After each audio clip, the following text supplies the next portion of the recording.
Hey, it's Kat here, and today is all about the bobble stitch. Look at these fabulous bobbles. They're amazing. I just want to show you how to do these, and I actually have a thick cotton cord here, but you can use any yarn and corresponding hook. This stitch is really similar to the popcorn stitch or the puff stitch. If you like those stitches, then I will do those in another video. I've done these bobble stitches with one double crochet stitch in between, but you can do as many in a row as you like. They're actually just going into one stitch in the row.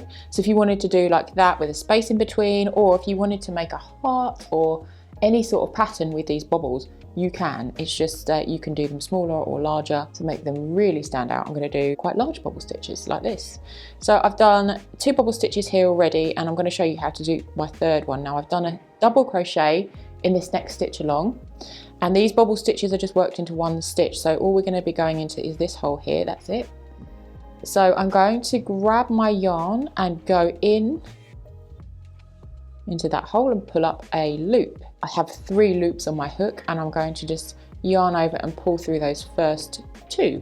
I have 2 loops on my hook here, and I'm not going to do anything with these. I'm going to leave them on my hook, and I'm going to yarn over again and go into that exact same hole. Grab my yarn and pull up another loop. Then I'm going to go through these 2 with some more yarn, so yarn over, go through these 2. I have 3 loops on my hook. See where this is going? So we're kind of starting to form a little bobble here, and I'm going to do this until I have 7 loops on my hook in total. So we're going to yarn over again, pop your hook into the same hole, yarn over again.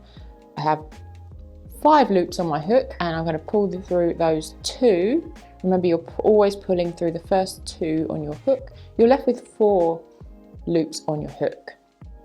Now I'm going to yarn over again, go into that same hole and pull up, and then pull through those first 2. Now after pulling through those first 2, you're going to have a number of loops on your hook, and this is going to be the number that we want. So we're working up to 7. We have 5 here, so we need to do this 2 more times. Yarn over, go into that same hole.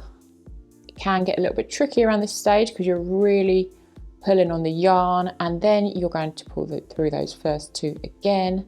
Okay, we're nearly there. One more time. See, it's kind of creating a fan effect. And so we're going to yarn over again, go into that hole, pull up a loop and pull through those 2.